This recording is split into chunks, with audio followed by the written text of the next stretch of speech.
Okay. Okay.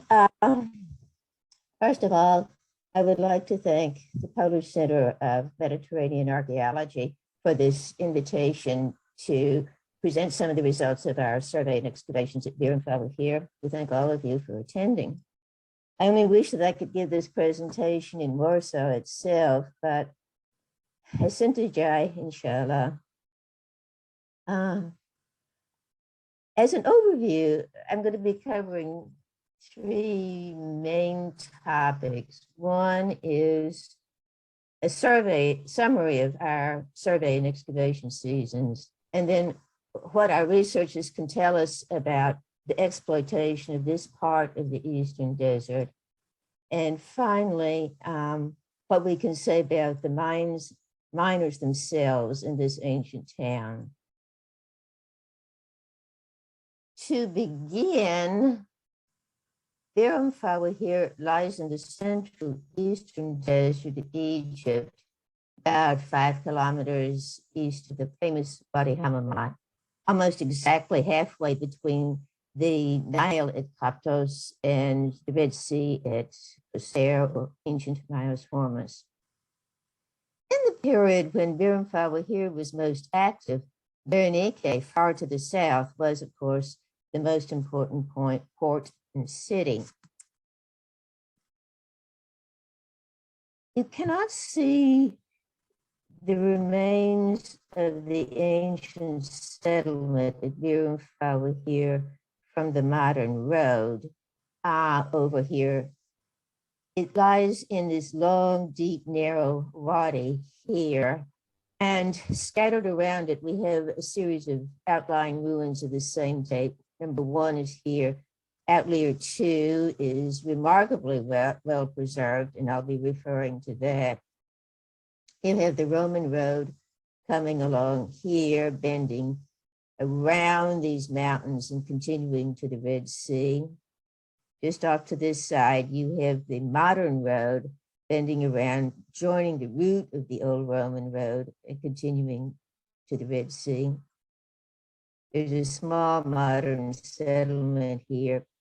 This white stuff is very recent silt that's just washed in. The wells are out of sight at the foot of this hill slope, and the hills and mountains all around are simply riddled and trenched with ancient mine workings, some of them quite deep. We were puzzled by this site. It was usually called a Roman way station, but this straggling set of ruins looked nothing like a square Roman fort. And the pottery looked nothing like the 1st, 2nd century pottery I was used to from Plaza.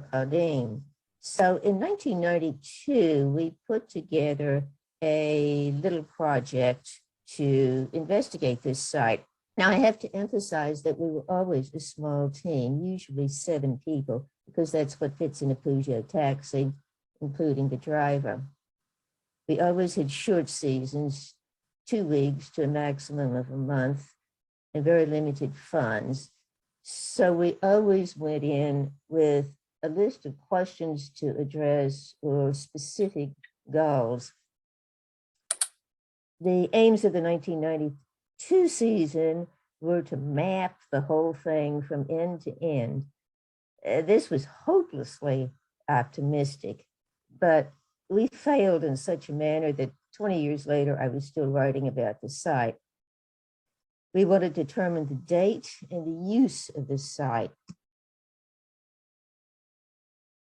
It was usually called Roman, but it's not. Zidrikov and Sidebottom early on in an early survey called this late Roman, what I call Coptic Byzantine, 5th, 6th century.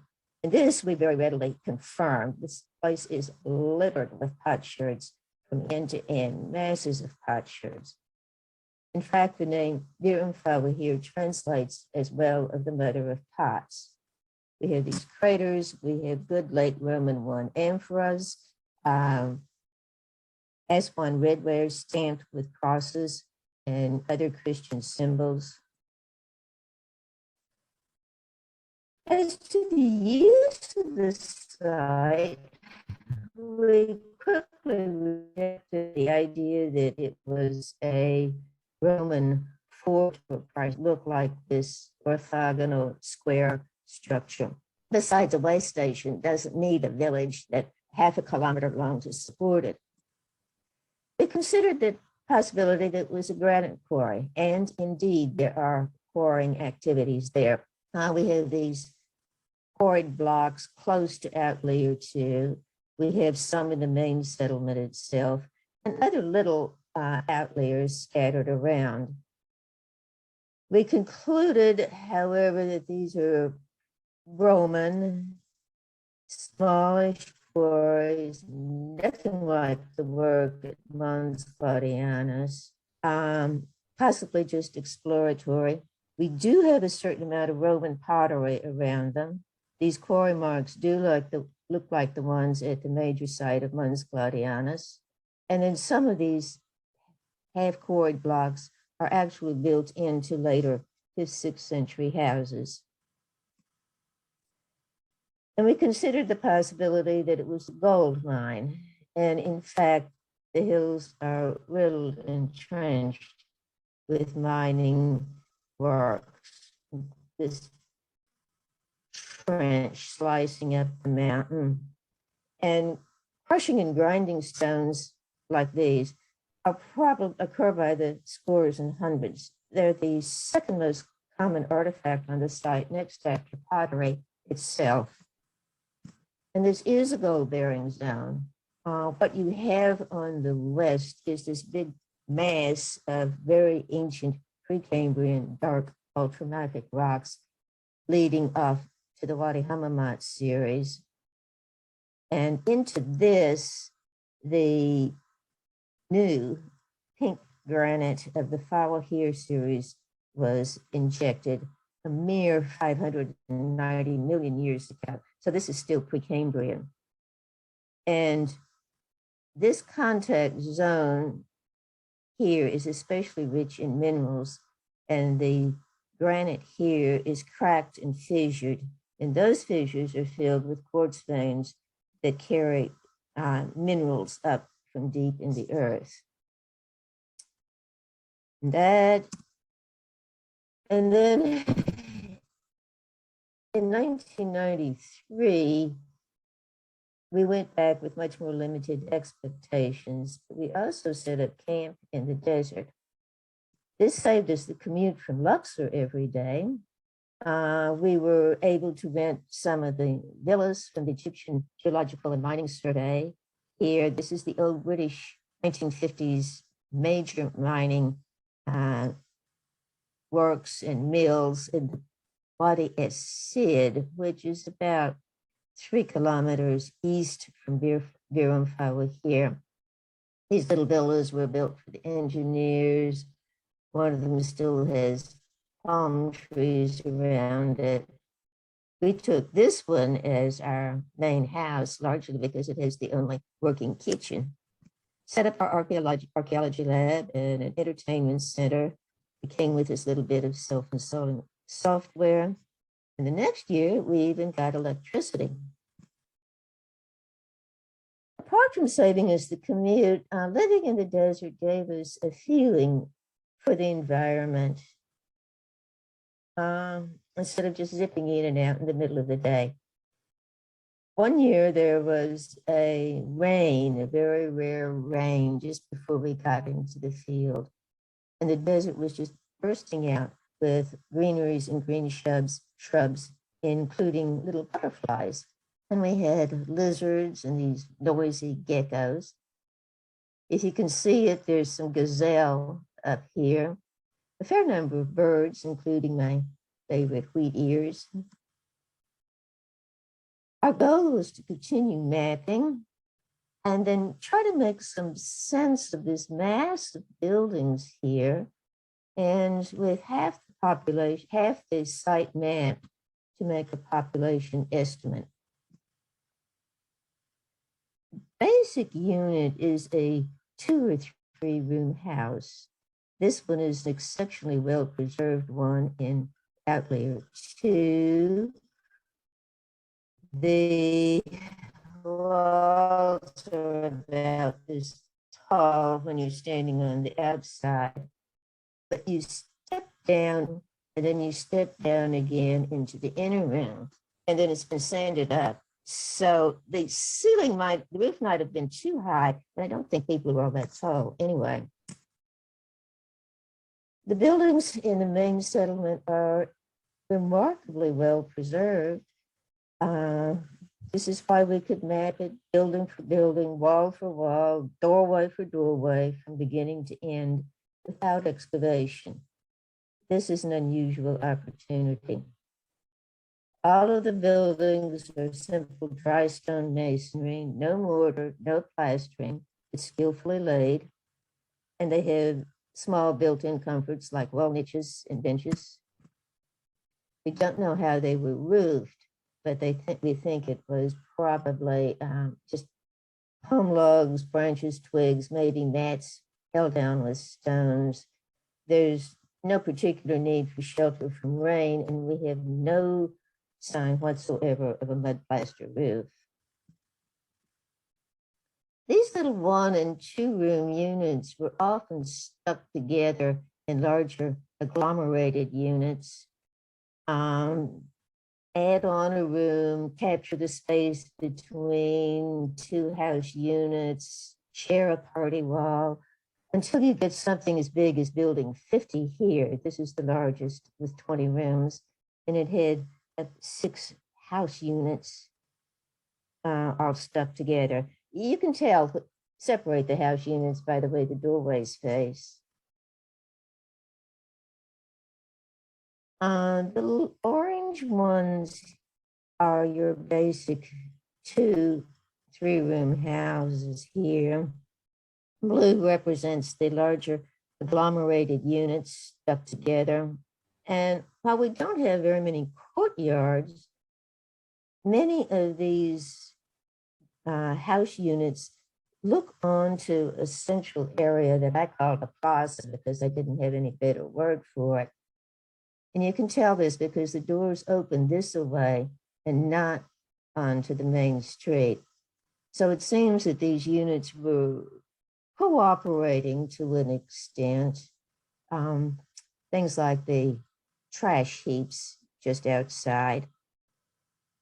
These trash heaps are another unusual opportunity because they haven't been reworked, reused, and redeposited. So we think that most of the trash in one unit or another pertains to the closest group of houses.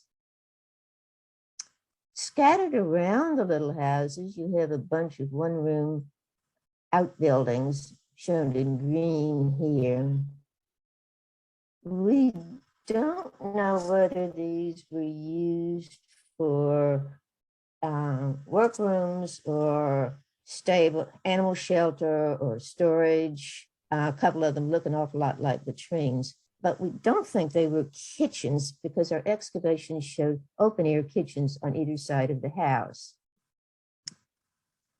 A couple of the outbuildings way high on top of the hills seem to be guard posts. This one here overlooks the center of the main settlement one way. Turn around 180 degrees and look the other direction, and you have a good view over the road to the Wadi Hammamat and the Nile, the Roman road coming off here, the wells down here, the modern settlement and the modern road here. We estimated the population 2 ways. We counted the number of households and estimated 5 to 3.5 residents per household. And we calculated the roof space per house and allowed 10 square meters per person. These figures come from recent studies of traditional villages in the Middle East. And both of these estimates gave us a population in the main settlement alone of something over 1,000 people. And this is much bigger than anything on the Nile to Red Sea road until the past several decades. The 1996 season was one of the roughest. The security clearance came so late, we only had 10 days in the field. We kept mapping, and we did discover the New Kingdom remains, which I'll return to. 97 was one of the biggest seasons, 9 staff. And our goal was made a big push to finish mapping the whole main settlement, half a kilometer from one end to the other. Map Outlier 2, because it was so well preserved and interesting. At least make a record of other 13 outlying clusters of the same date. And finally, to investigate the gold mines themselves. So at the end of 1997, we had a remarkably complete settlement, features that you don't always find at a site in a more populated area. We mapped all 237 buildings in the main settlement. We identified 3 outlying clusters, outliers as I call them, 1, 2, and 6, that seem to have been used for habitation, at least sometimes for extra space, maybe when this got a bit crowded, and then 11 other outlying clusters of ruins of the same date that we think are more likely to serve workmen in outlying lines. We have wells, sweet water, not brackish. And this is all important in a hyper-arid desert. Roads, here goes the Roman road, paths joining the main settlement to the mines, a couple of guard posts up here, graves scattered around the main settlement. I haven't gotten to this yet, but I will, but there was a little Ptolemaic shrine somewhere in this area. And above all, we have mines. These just show some of the biggest ones.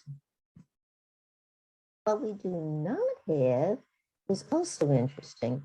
There are no town walls to keep anybody in or out. There's no sign of central planning in these rambling structures anywhere. No stables, no church, though I won't push that one. No signs of smelting, although we look for it season after season.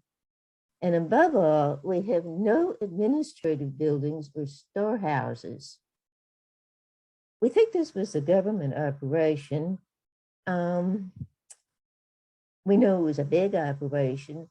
Somebody was keeping track of the workmen, days worked, where they worked, issuing food and supplies.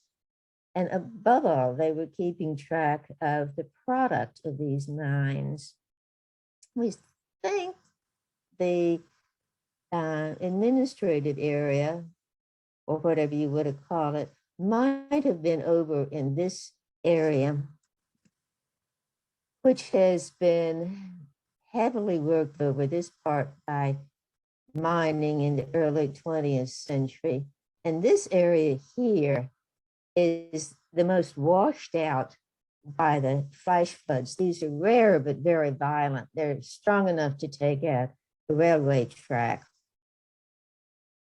Maybe there's something underneath there, maybe ground penetrating radar or visibility survey could come up with something, but these are tools we did not have.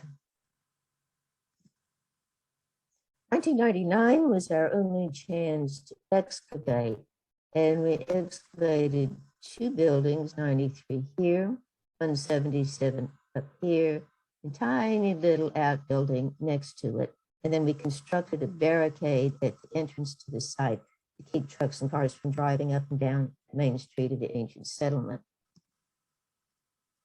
We chose building 93 because it was utterly ordinary, absolutely ordinary, very well preserved, 2 house units here, 1 A, B, and F, 2 rooms here, and this one's sort of attached by a low wall. This room here, room C, yielded 3 occupation levels. Upper one here with this little thin little partition wall and a bin doesn't show up as well. There's a floor level here, and then a third one down here with an intact pot left on the floor. It also yielded a surprising range of small finds, such as this little Bess amulet, an agate gemstone, half of a gold copper bracelet, a few coins, beads. There aren't any coins in the desert because there's nothing to spend money on then or now. Perhaps most surprising was the dozen or so raw emeralds, green beryls. These must have come from the emerald mines at Jebel Sikait.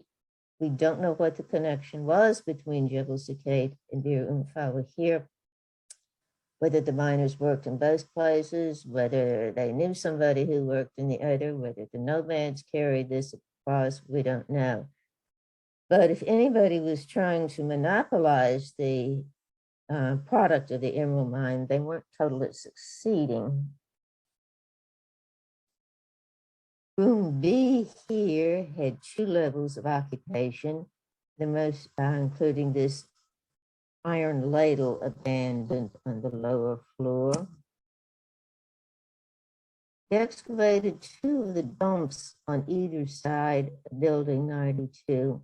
Dump 2 turned out to be an open-air kitchen. This big pottery jar, when we found it, was full of little charcoal pebbles, little itsy-bitsy sherds, bits of cloth that may have been originally intended for grain. This is a hearth made of the top of an amphora, turned upside down, neck down, and set in the ground to serve as the base of the hearth. And this is a pot stand. Dump 1 kitchen was even more interesting. You had a clay doleum, a great big storage bin, surrounded by a low stone wall. There's a ruined doleum floor level over here. Another pot stand, and this little oven here made of slabs of clay curving up with a hard working surface to the side. It was full of sheep's dung, which is one possibility of the fuel problem in the desert. We wanted to go deeper in dump 1 but leave the kitchen installations intact. So we cut out this corner and found another level with these big stones and a burning installation. Here goes the kitchen level with these ashes, the second level with the big stones and burning installation, and then a third level at the very bottom, again with pots left in situ on the floor. The workman took a look at this and said, "Geez, could be, maybe.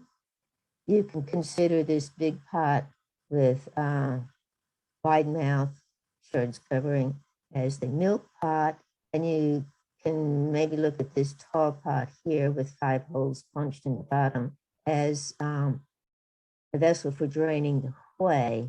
Maybe yes, maybe no. But cheese would be a good solution to the problem of keeping milk in a very hot desert." And then finally, back behind the menu board, we found what we thought was the skeleton of a mouse that turns out to be a silky jeerd, a small desert rodent that likes to live in trash heaps near settlements. The other building that we excavated was 177, up on top of the hillock here. We chose this because we wanted something that was different in any way, shape, or form from this mass of little houses And this one at least has a special location upon this granite knob that we call the hillock. This very shallow fill here, 2 levels of occupation here, and some unusual finds, such as this bronze, copper bronze, copper alloy weight, and 3 of these little artifacts that are usually called incense burners, which is nonsense. None of them, not a single one from this side or anywhere else, has any sign of burning in it, no stains in them. They're made of very soft stone that you can cut with your fingernail or a knife. This is the fanciest one with little columns for legs, arches here, and of course the central depression here. The simplest one was just a scooped out mud brick. One of our remaining puzzles. So,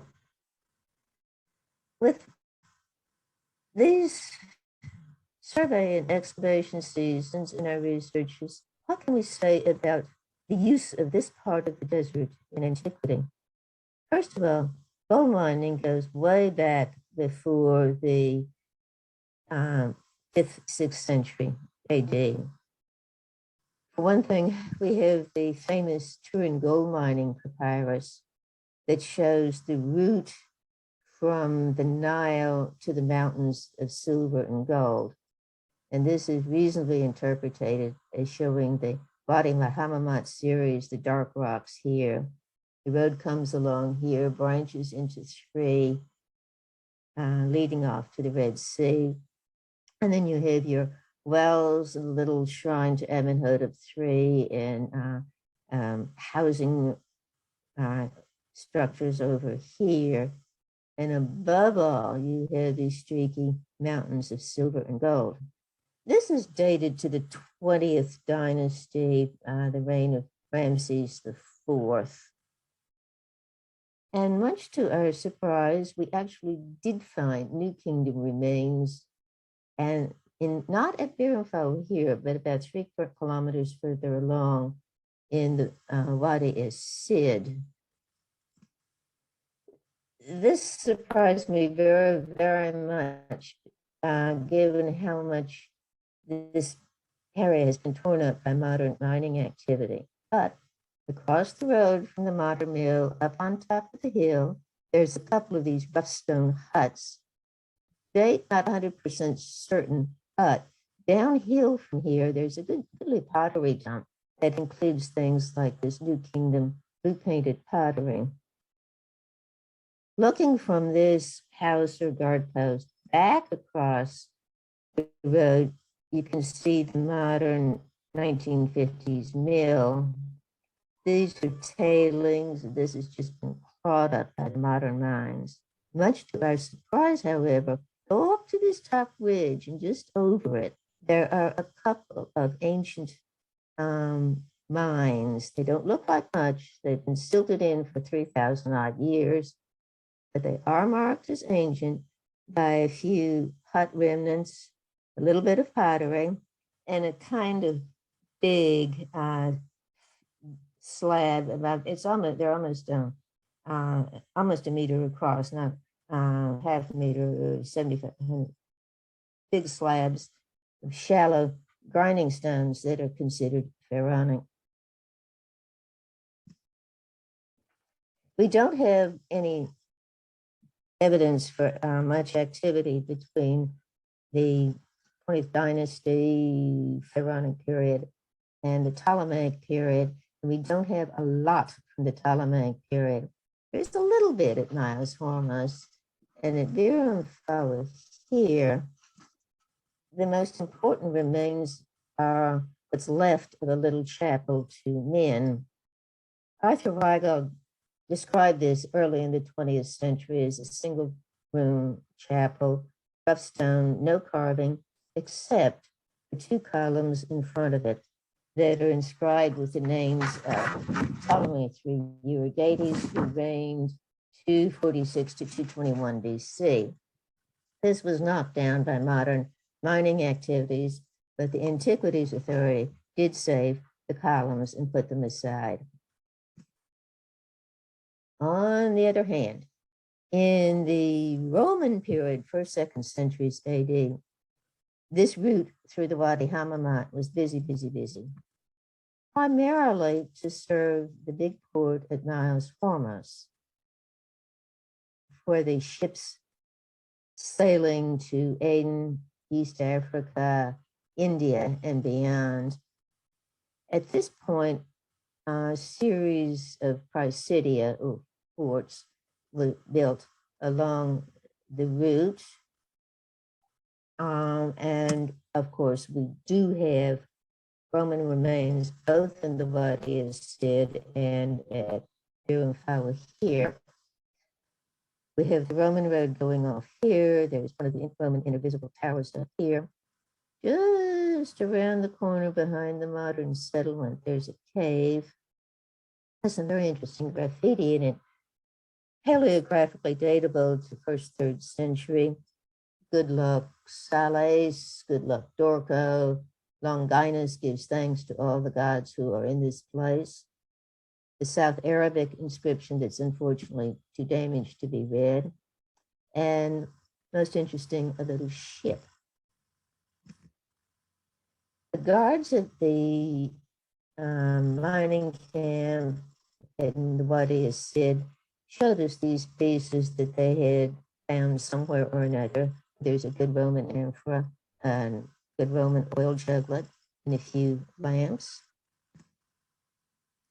Early in the 20th century, somebody recovered 2 headless and battered but very classical statues, one of the Venus and an unnamed male god, possibly Hercules, and about 60 ostraca, mostly pertaining to military activity along the road. And as mentioned, we do have quarrying activity. Here's this quarry is just up here, and there's some other quarry blocks in the main settlement and various places scattered around. The port of Niles Hormuz died down towards the end of the 22nd, beginning of the 3rd century, as the Roman Empire fell on hard times. So the next occupation at Bir Umm Fawakhir is 5th, 6th century, a couple of centuries later. Now, in the 5th century, the Byzantine Empire had a staggering need for gold. It was needed for armies, navies, ransoming hostages, buying off would-be invaders.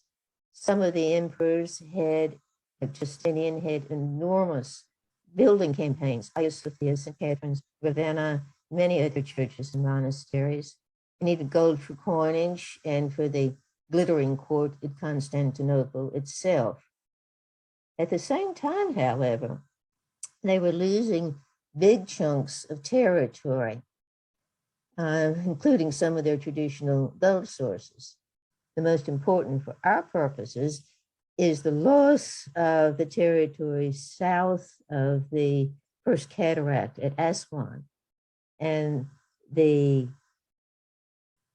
Upper Egypt and Lower Nubia, what's now Sudan, had long been a very, very important gold source.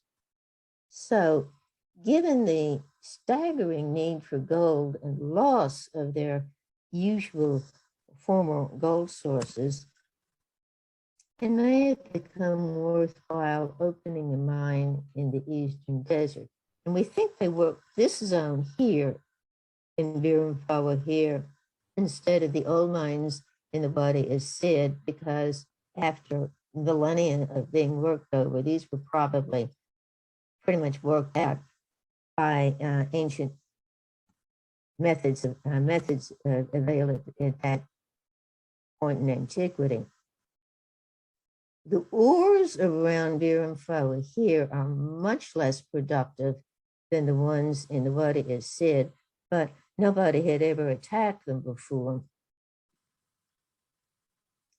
And as mentioned, you have both this enriched contact zone here and the Fawakir granite itself, which is jointed and veined, and these fissures have been filled with quartz, bringing up metals from deep in the earth.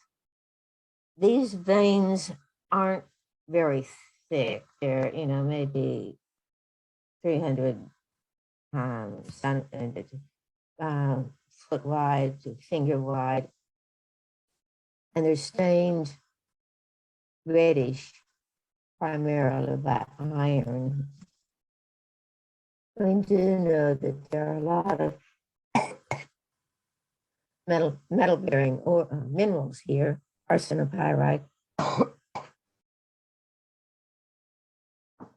chalcopyrite, galena, pyrite or fool's gold, pyrrhotite, sphalerite, stibnite. Two things: there is no visible gold here. If you see something sparkly, it's probably fool's gold. The other thing is, all of these minerals are sulfides, mineral sulfur compounds. And sulfides are much, much harder to smell than oxides. So how did our miners attack these veins and stringers? The simplest method was simply to cut up the mountainside and follow the quartz down from the surface with an open trench or open cast mine. We don't have many tools. This is the only one we recovered. This is typical of the ancient Eastern Desert mines and quarries. You don't find many tools. They were simply too valuable. Presumably people took them away with them.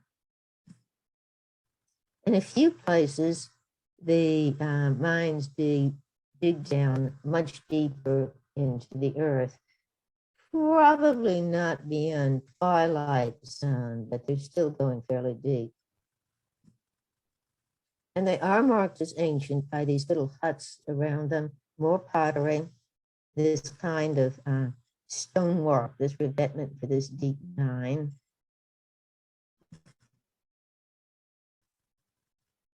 This is one of the most dramatic. This is mine 4, where they've simply slit up the side of the mountain. This white stuff here is quartz that was pitched down the side. This makes sense if you're digging out chunks of quartz in darkness or deep shadow. You bring it to the surface and immediately pick it over to pick out the pieces that you are worth the very considerable effort of further reduction. Then you chuck the rest down slope.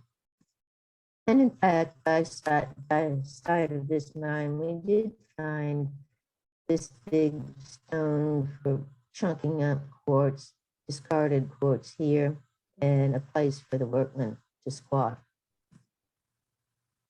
The next step in ore reduction is grinding these chunks down to about the size of a pea, according to the ancient authors. You take your chunk and put it on a shallow stone here. Take one of these dimple stones and crunch down and around and down and around until you get it as small as you want. When this dimple gets too deep to crush the stone small enough, you throw it away. We have hundreds of these things. In this case, somebody built them in the steps up to his house. In some cases, they're built into walls. The step after that was to take these pea-sized chunks and grind them fine as fine in one of these rotary mills or kerns. Lower stone, this is the bottom of one of the upper stones, the top of a piece of the top of another one, showing the hole for a spoke handle to turn it. We ran a sort of a replication experiment to see if we could get any gold ourselves. And this was carried out by our Egyptian geologist, Muhammad Omar, and Brian Earl, a retired Cornish mining engineer. They collected samples of good-looking ore from one of the modern mines and stamped it out in the modern mill. The ancient authorities, Diodorus and Agatharchides, say that the grinding was done by, fine grinding was done by women. This is possible. Brian used a sledgehammer and a tungsten steel bucking place. But in any case, you do have to grind as fine, face powder, in order to retrieve any gold at all. The next step is washing out this finely ground matter. And Diodorus, who was writing in the 1st century BC, says that gold washing was the most skilled part of the whole operation. And you put your powder on a sloping water table. We don't know how they did it here in Fawakir. If they were using a washing table like this, it might have been closer to the wells. And you have a board here, sometimes with little ridges in it to catch the heavy metals. And you wash it very, very carefully. So Diodorus says you take a sponge to pick off the light fraction of the quartz. And Brian used a Cornish vanning shovel to swirl around the powder and pour off the light quartz part. We did not get visible gold. What we did get was a heavy, dark, sparkly concentrate of all those metallic minerals. And we think that this is as far as the processing at ancient Bir Umm Fawakir went. The crushing and grinding and washing to this head or concentrate. I think this is as far as it went because shipping sacks of heavy, dark, sparkly concentrate across the desert would have been a lot safer than shipping gold. The next steps, as you can see, are very complicated and very, very fuel intensive. Fuel is at a premium in the desert. And we found no signs of smelting at ancient Fawakir, even though we looked for it. So we think that when this stuff was sent back to the Nile Valley somewhere, first step was to roast it to drive off the sulfur. You don't have to do this when crushing that again, but it makes this step a little bit easier. This is one of the critical steps. You take that washed concentrate and smelt it down with lead, add lead to it, and then heat it up very high until the lead slag burns off and you're left with a cake of lead. What's interesting about this is we took our little sample of concentrate to Argonne National Laboratory and the Advanced Photon Source. And this very high energy beamline can detect parts per million or parts per billion. And in fact, we did find these 2 gold peaks here and also lead.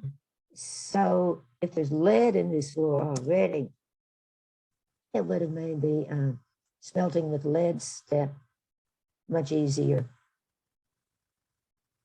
Then you take your lead cake sorry, and put it on a bed of sand or brick dust or a special porous vessel, a couple, and heat it up again very high until the whitish lead litharge runs off and you're left with little beads of silver or electrum or gold. The gold at the Wadi Sid does have a certain silver content. If you want to go further, you can refine the gold by putting it in a pot with salt and heating it up for 5 days until it stops smoking and collect your refined gold from the bottom of the pot. The silver is driven into the walls of the vessel and even the walls of the oven. You want the silver, you can grind that up, smelt it with lead, and couple it again to retrain the silver. The point is that this is a much more difficult operation than simply painting gold out of the river. You have to hack quartz out of granite, hard rock mining, and then take the complicated ore through all of these reduction steps to get any gold at all.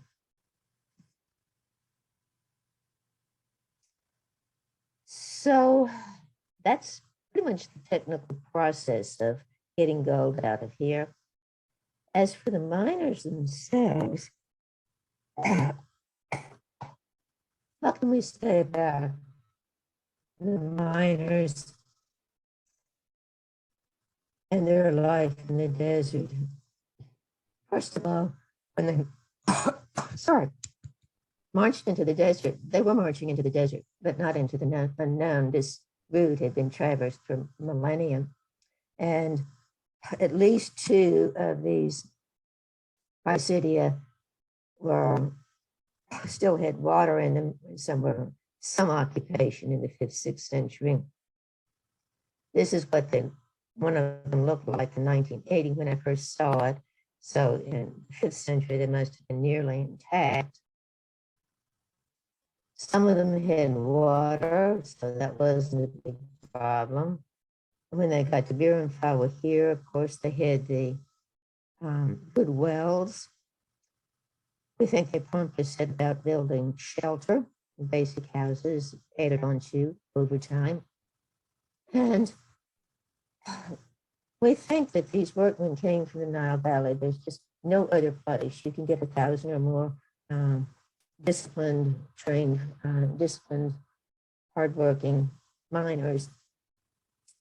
We think that they were grouped, I won't even say organized, by family, fathers, sons, brothers, uncles, cousins, cooperating around their plaza, sharing party walls in their houses, dump heaps, maybe latrines.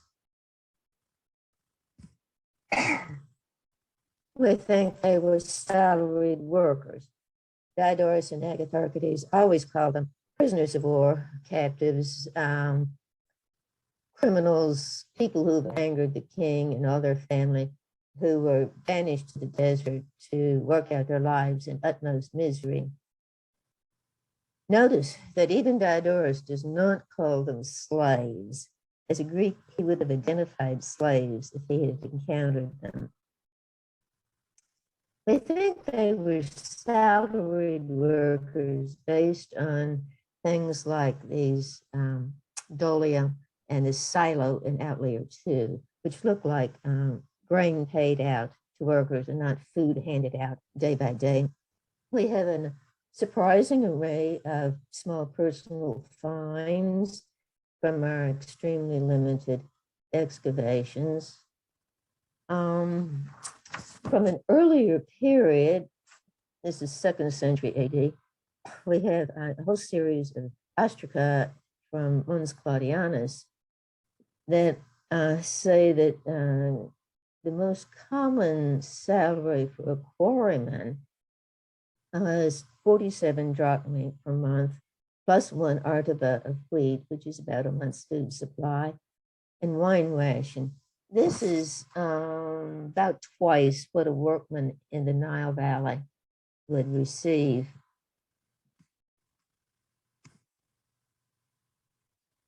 Were women present? Good question. Diodorus says that the women were the ones who did the fine grinding, possible, even probable. We don't know for sure. And apart from the millstones, we don't have anything that has to be feminine. We do know that in mining camps, women are few and far between, and the newer the mining town, the fewer the women. That's remedied fairly quickly. but there is a serious discrepancy in the male-female ratio. Were families present, wives, mothers, children, infants, which again, we don't know. In this respect, I'm sorry that we never got to investigate the graves, because one baby bone would have told us volumes, but we don't have it.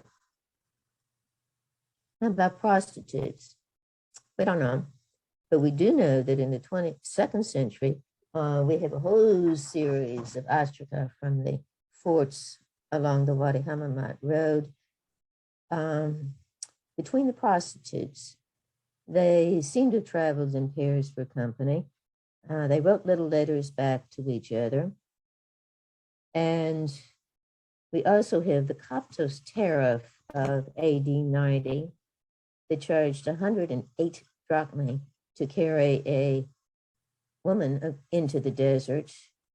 That's higher than anything else. 20 drachmae for a soldier's wife, and 2 obols for a donkey. Another thing we don't really know, oddly enough, is what religion the workers acknowledged. This is the Christian era, well into the Byzantine Coptic Christian era, but this is also a remote site. The little Ptolemaic men's temple still survived. We have things like this little Bess amulet, which is quite personal. We also have all of these Christian symbols, dating symbols, stamps on the pottery, other Christian symbols. And this matters. It matters to your work week, 7-day or 10-day work week. It matters to your festival cycle. Do you celebrate Isis or Easter? Miners are not typically very pious and church-going, but they are engaged in a dangerous profession, and their only security is your own skill, the skill of your fellow workers, and divine intervention. We don't have much contact with the Red Sea. A few fish bones, but we can't even tell whether they're Nile or Red Sea.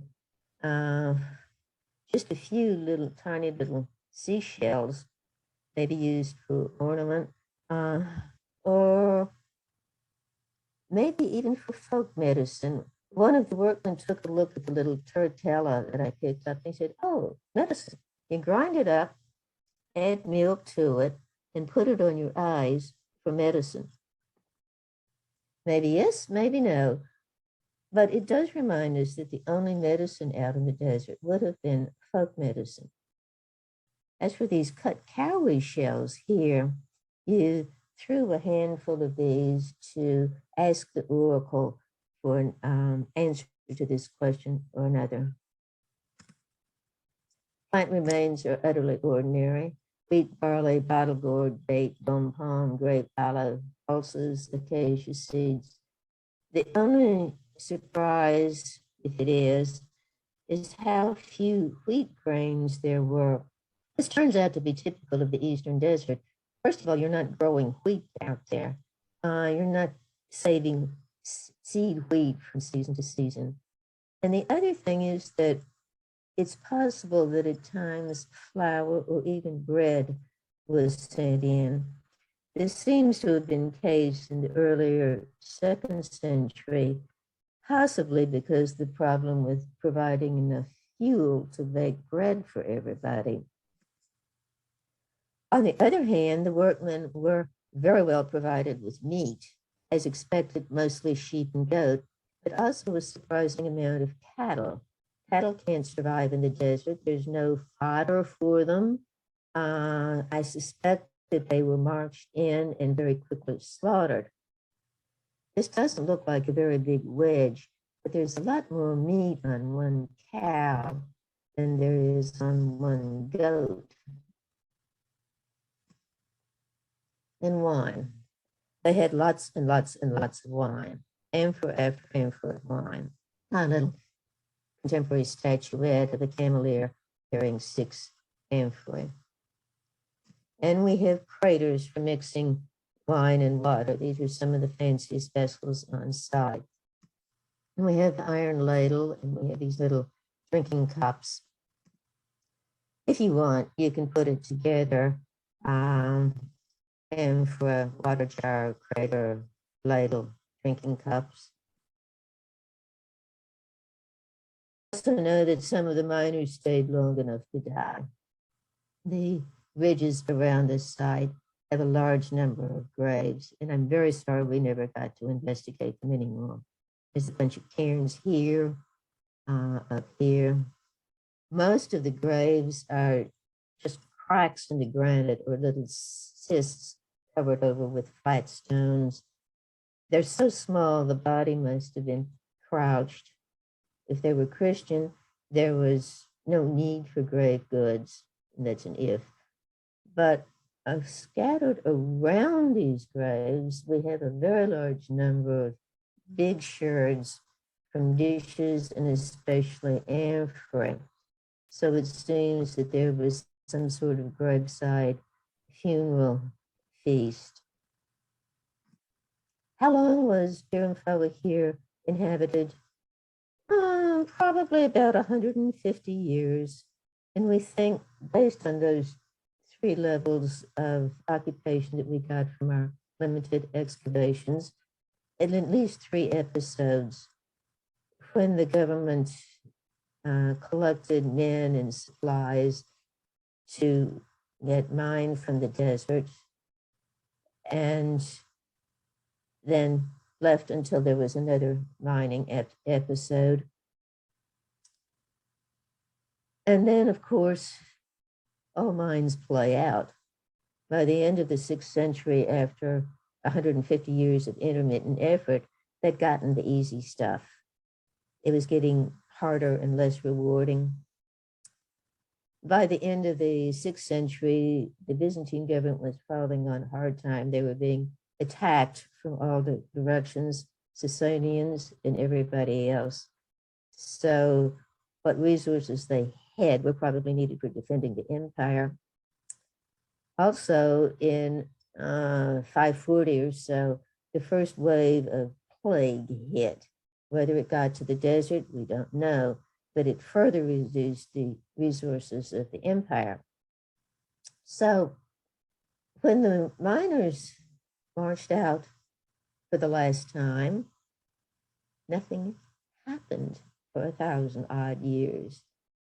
The nomads came through with their sheep and goats, as they still do, but there was no further reoccupation, not much activity until the end of the 19th century, beginning of the 20th century, when the geologists and miners came through. And then at the end of the 20th century, the archaeologists,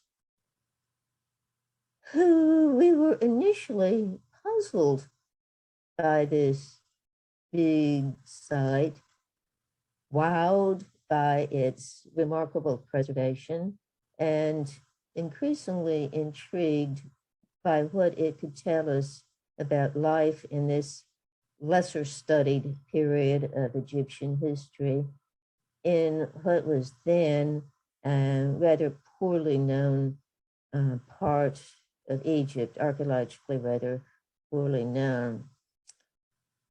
So I thank you for your attention. I hope you'll write up lots and lots of questions. And while you're doing that, I'm going to scroll through the credits. We owe many thanks to the Oriental Institute for backing us every single season. To Chicago House in Luxor, especially Peter Dorman and Tina DeCervo for invaluable logistical support. The American Research Center in Egypt, in Cairo, especially Madam Amira Khattab for help with the paperwork. The National Geographic Society and the National Endowment for Humanities supported our excavations. We thank the Egyptian Geological Survey and Mining Authority for letting us rent space in their camp. The Society of Women Geographers, Pennzoil Worldwide Chain Store Systems, and a long list of private donors supported us financially. And hardly least of all, I have to thank the hardworking crews who did all of this work season after season. We might have done things differently, but there is no way these people could have done more. I'm indebted to all of them.